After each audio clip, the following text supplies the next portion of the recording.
made a big assumption in preparing the sermon this week that in the kind of two bits that we read today, in the bit about the salt and light and the bit about the fulfilling the law, that you find one of them a bit more confusing than the other.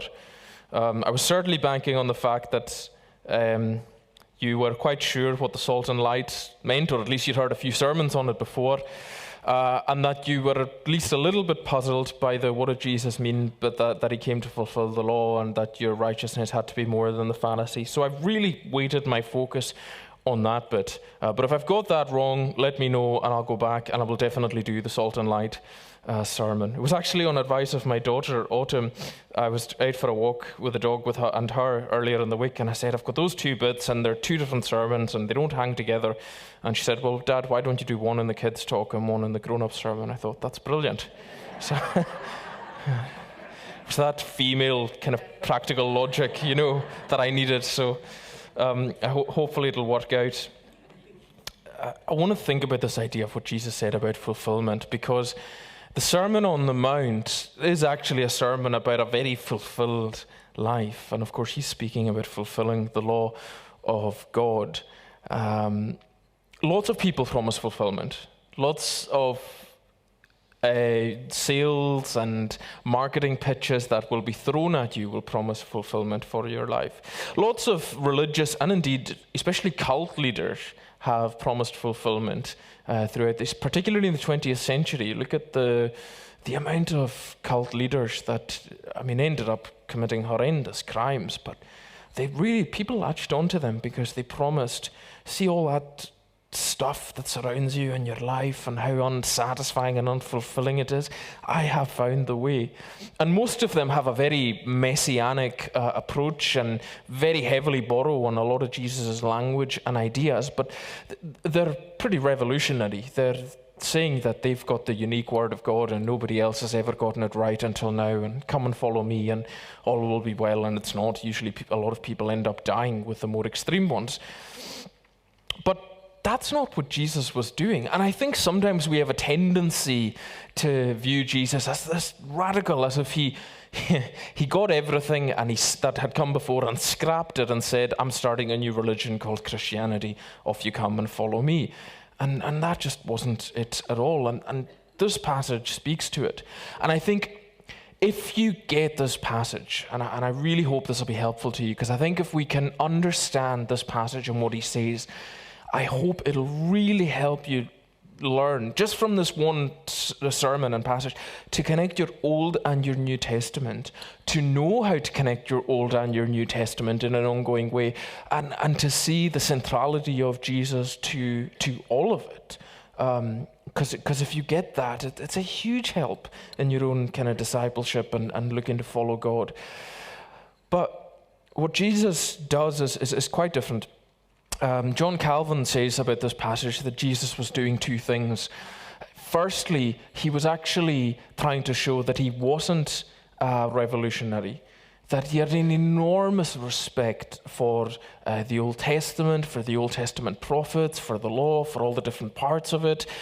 He had enormous reverence even for the fact that that was actually God's word speaking. It had a place, it had a continuing place of importance in his message. And so he was trying to refute the charge that he was just scrapping everything.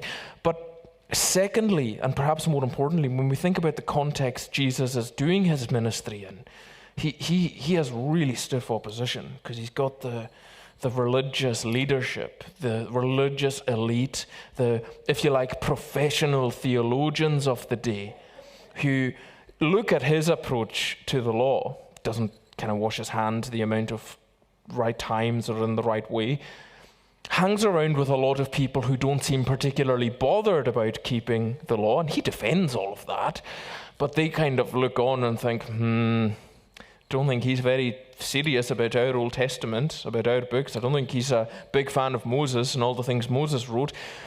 And so perhaps more importantly, what he's doing is he's quelling a lot of suspicion that's arisen about him and his approach to things and his ministry.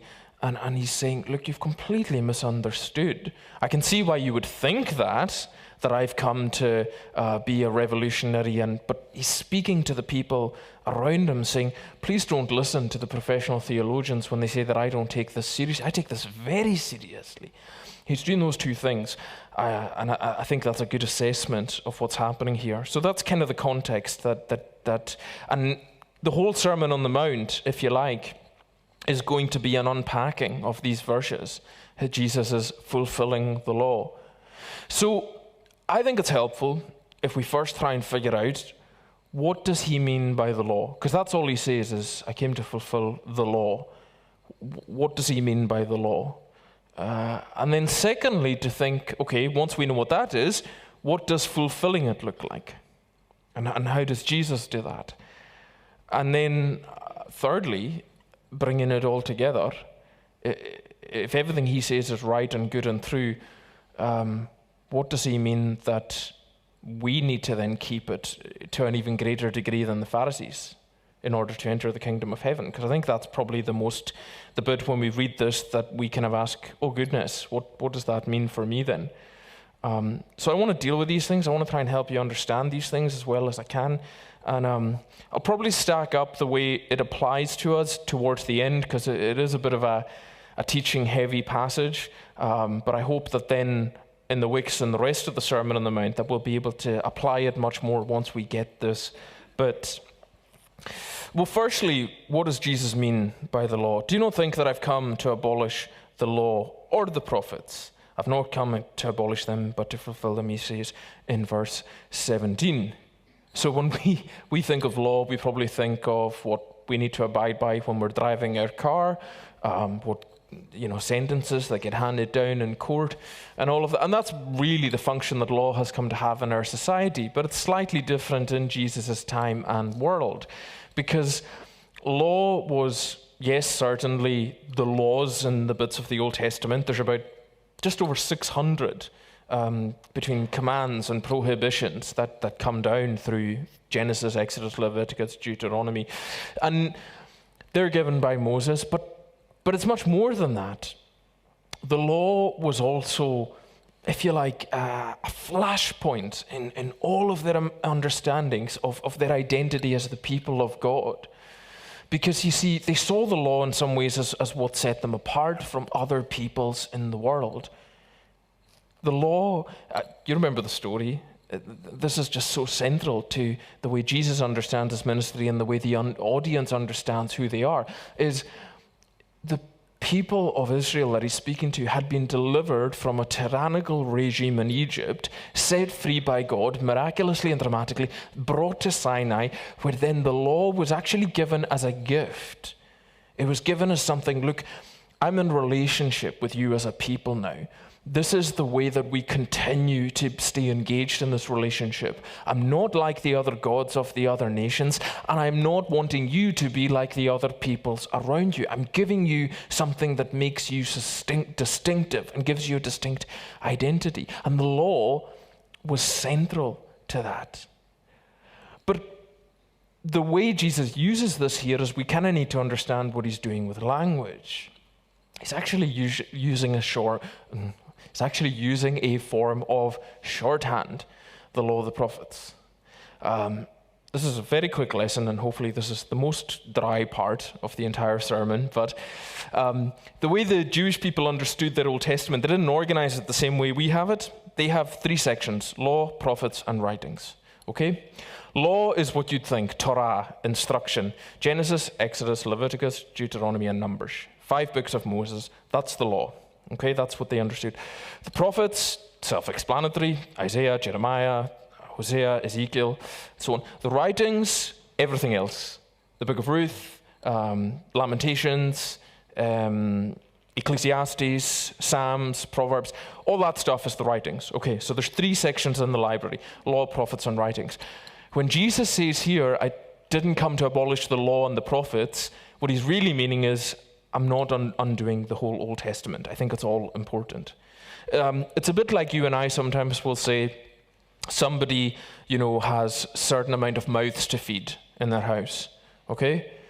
We know that if somebody is providing food for their family, that there's much more going on than just having to feed their mouth. There's an entire digestive system, an energy system, and hormonal system to support for that individual. It's also usually a shorthand for the fact that they provide for them. They provide food, they provide clothing, the basics and essentials of life.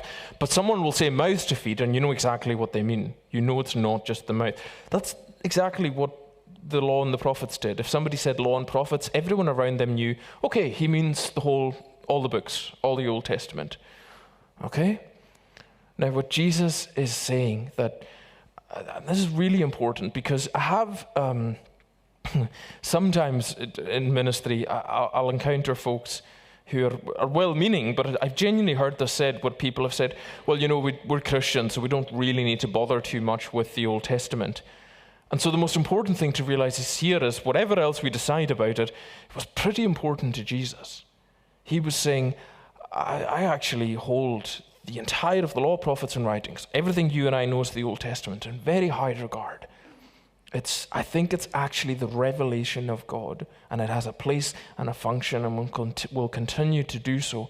And so really the Christian life, and we're looking in this series at how to be a disciple, well, I guess ground zero is Jesus thought the Old Testament revelation. The reason I'm holding such a big book, and it doesn't kind of start here and end there, is because the one that we're looking to follow, Jesus, thought it was important and backed that up with his life and his ministry. And he taught from the Old Testament, so we do. And we think it's important, and I hope we're going to see how. So that's what he means by the law. It's kind of a shorthand for all these books, and that they're important. And then what does he mean when he says that he is going to fulfill, or that he came to fulfill it? I haven't come to abolish them. I'm not overthrowing that. It's important. But to fulfill them. Now, you might think that it's about keeping it. And if we observe Jesus' life closely, we actually find he never goes on the wrong side of the line of any of the commands of Moses. He might have a different interpretation of them, but he never breaks the law of God. He always loves God with his actions, and he loves other people perfectly, which is what Jesus said is the whole point of the law. So he does keep it, and he keeps it perfectly. But do we think that's what he meant by, I've come to fulfill it? I think he means a bit more. And again, I hope this is helpful to you in your own study of the scriptures. And a really useful tool to have is, when you're wondering what someone means by something, is look at the author, look where they use this word, and look where else they use it, and see if there's any clues in that. So Jesus says, I came to fulfill them. And this is Matthew, and of course he's writing a very Jewish gospel to show that Jesus has a connection to the story and the people of Israel in a very real way. And if you go back to Matthew chapter 1, when we have the birth narrative of Jesus that we thought about at Advent, and specifically in verse 22, when there's the exile from Egypt, and then the exile to Egypt, and then the return to Nazareth in Galilee, it says, and he went and lived in a town called Nazareth. So was fulfilled what was said through the prophets, that he would be called a Nazarene. Now, I'm just giving you one example, so as not to bore you. But there are many examples. Matthew uses that word a number of times, and it always has this sense of that Jesus is coming to complete and bring about the reality and the expression and the fulfillment and the realization of something that was spoken about in the Old Testament. Now, if we put that together, what are we looking at here? If all of that Old Testament stuff was important, okay? And Jesus is saying, and the author Matthew is using the word to say, he comes to fulfill it. Just as a specific prediction about where he would be born and the kind of life he would live in his early days in the prophets 600 years ago was written and then fulfilled by his life experience. Jesus is, if you like, amplifying that claim and saying, think about it. The law means everything, the totality of the Old Testament. All of it, I have come to take my place to fulfill it, to bring it to its full realization. Everything that God was saying and doing and hinting towards and signaling about and saying that would come to pass in the Old Testament, I am here as the one to bring that to fulfillment. In your eyesight, in your hearing, in your understanding, this is happening in your lifetime. Now, in some ways, when you realize the weight and the import of that, it would have actually been less controversial in this world if he'd just said, actually, I'm here to abolish the law and start something new. Because people were doing that in this time. What he's saying is of far more importance than that. He's saying that God was saying all of this, pointing towards a full expression of everything that he wants to do with humanity, particularly of this project that he has, because it's about more than just laws, and Jesus is always hinting at this. You know, let me try and illustrate, because I've been teaching for a while there. Let's break it down into an illustration. When he's having a fight with the Pharisees, and they're saying to Jesus that he's not keeping the law, and they're annoyed at him, and that happens several times. And what's his real point of pushback and challenge, Jesus, is with the Pharisees? It's not that he's a better theologian than them, or it's not even that, oh, well, we don't need to take that seriously. That was written hundreds of years ago, and, the times have moved on. It's none of that. He's not a revolutionary. His point is, you don't understand why the law was given. You're not going deep enough or looking at it hard enough or taking it seriously enough, because the Pharisees were using it as a tool to oppress people, ordinary people, keep them in a system of rules and sort people who was in and who was out based on their observance, particularly of these man-made additions to what God had actually spoken, rather than the words themselves. A hugely oppressive interpretation of this law was what had developed. And that's what Jesus was challenging, particularly when they're fighting about the Sabbath, because he's saying man was not made for the Sabbath. God didn't make humanity in his own image in order to be some sort of slave that goes through a series of tests or a series of trials and rudimentary practices in order to somehow give God a kick. Rather, God made humanity as a beautiful expression of his own complexity, of his own beauty, if you like. And he gave them a good law and a good way of being and a connection of worship in the world in order to serve them. So the Sabbath was made as a blessing for mankind. And he was saying, you've turned it into something, you've completely missed the point if you're oppressing anybody with this good gift that God has given. Do you see? So his problem is you don't know how to fulfill it because you've misunderstood the intention of it.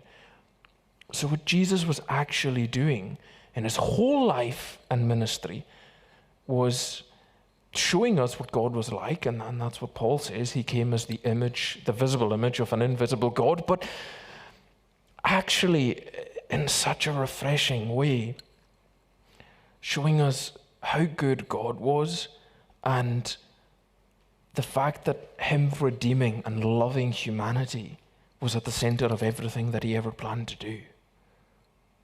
And he was correcting the misunderstanding and how off course that had gotten in people's attempt to do religion, attempt to please God.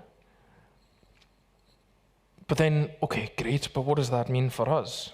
Because he says that it's all important, and I think I've covered that, where he says not one pen stroke of this law will pass until all God's purposes have come to pass. So it's all important until everything God wants to do through Jesus in redemption and salvation, until that has all come to pass.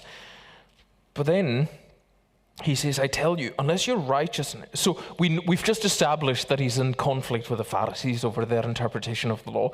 But then he says, unless your righteousness surpasses or goes beyond that of the Pharisees and the teachers of the law, you will not enter the kingdom of heaven. Now, I hope that you find that perplexing, because I've always found that perplexing. And I was looking over my notes. I preached on this passage 6 years ago this month when I was training for ministry in Stornoway. And I looked through my old sermon notes, and you want to be thankful that you have me now rather than then.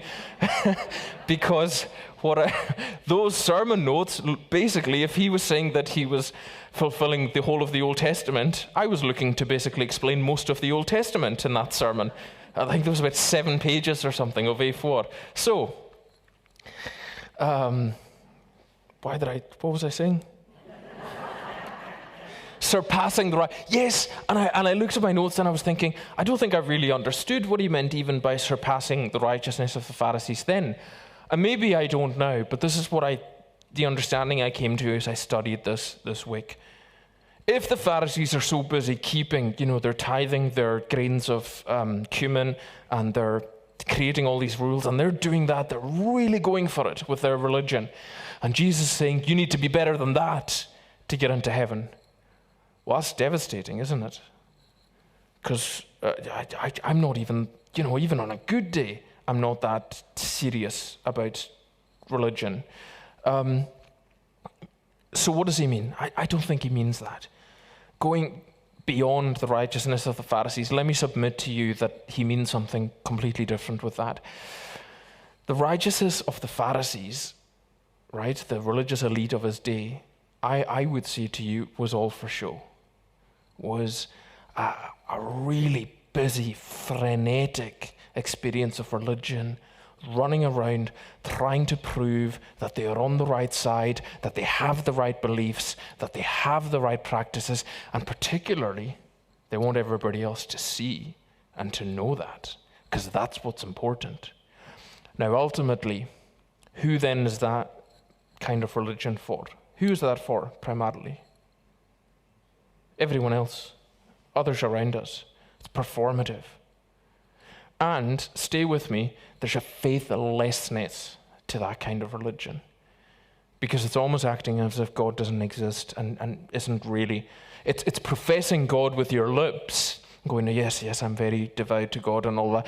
But you're not really acting like He exists, because you think it's much more important to look right to everyone else around you, or in your religious community or tribe or cult or whatever you're in, rather than actually living for this. Living as if He is not only the only one who exists, but He is the main person that exists. And that's how the righteousness, He's saying, that's not good enough. That's not actually what I'm here to do. That's not even what the law and the prophets are about. And I would say that's what distinguishes the revelation in the Bible from all other religions, is that right at the start of it and right at the completion of this entire story is this: God made man in His own image, and He made him to worship Him.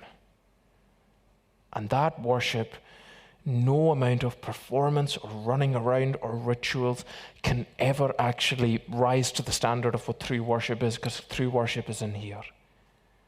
And it's at the heart level, and it's sincere, because it's indifferent to whether there's anybody watching or not. You see, a person who has the righteousness that goes beyond that, it's the rightness or righteousness, that's a big word. Let's just call it rightness, or another really good translation of righteousness is wholeness. And that's what Jesus is going to unpack in the whole of the Sermon on the Mount. The wholeness of heart that is so sincere in its love for God and its wanting to worship God that it really doesn't matter whether anyone else is there to see it.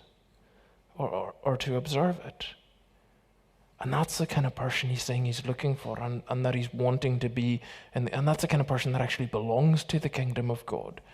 So, I really hope that this is not only helps shed light on that passage that can be really confusing, that can feel quite condemning, but here's what I hope is liberating, that what Jesus is saying is, at least to have a shot at entering the kingdom of heaven, what we're looking at is people who are living differently, because it's a very human system to run around and try and perform for the gaze of others and please them and keep up with their rules and show that we're part of the right society and club.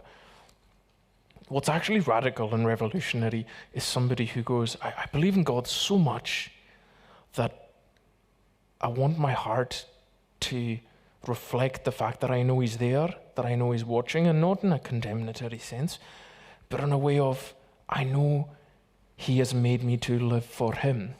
And if I am doing that, then I've got this wholeness and this fulfillment and this satisfaction in my heart that no amount of running around and playing a religious game could actually compare with or rival. Do you see the difference?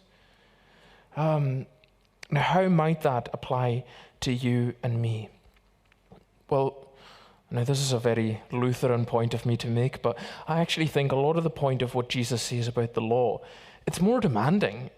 Let's face it, as we can train monkeys to do things, and we can train ourselves to run around and follow religious rules and take part in clubs and join society. We can do all of that, and that's in a way actually quite easy.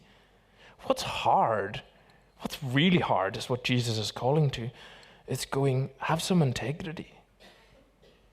Be who you are within your heart and let that start to reflect outwards and have a wholeness to your life. You're not one person there and one person there and one person to them and one person at church. Have this wholeness. That's hard.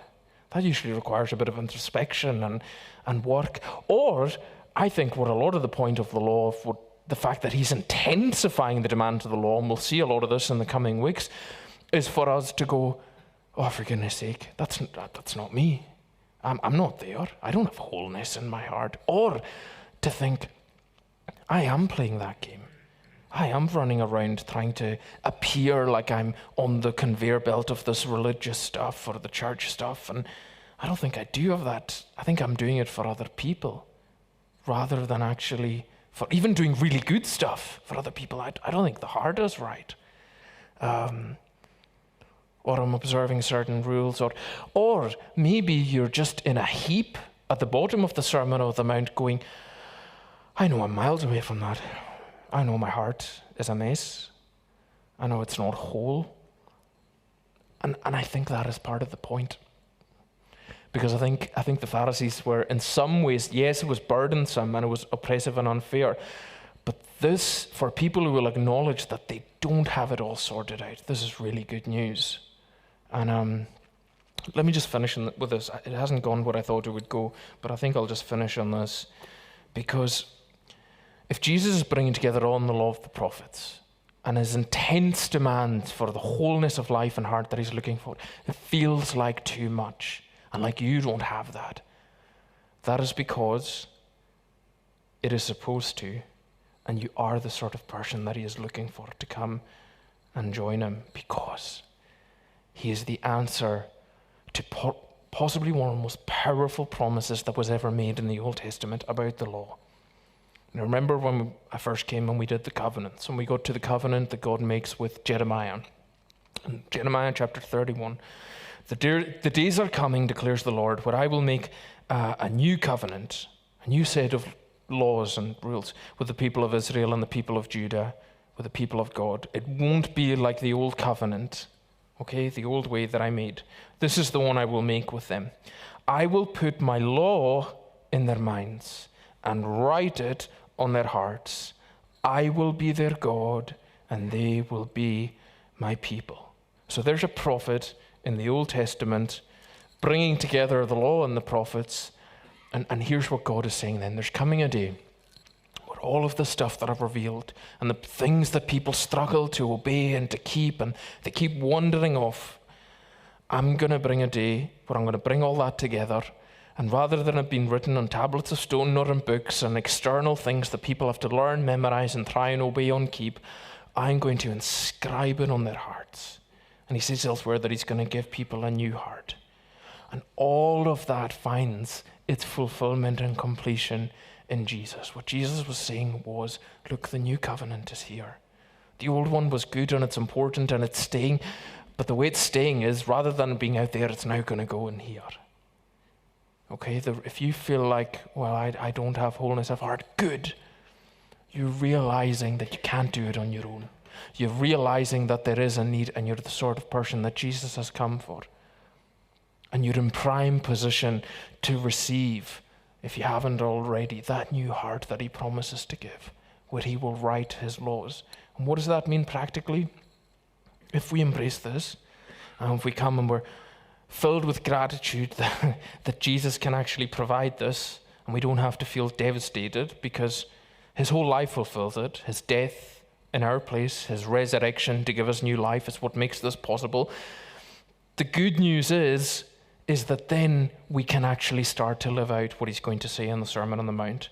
The stuff about integrity and being a whole person and having the right attitudes and thoughts and desires and growing in love for God and for others. The good news is all of that is possible.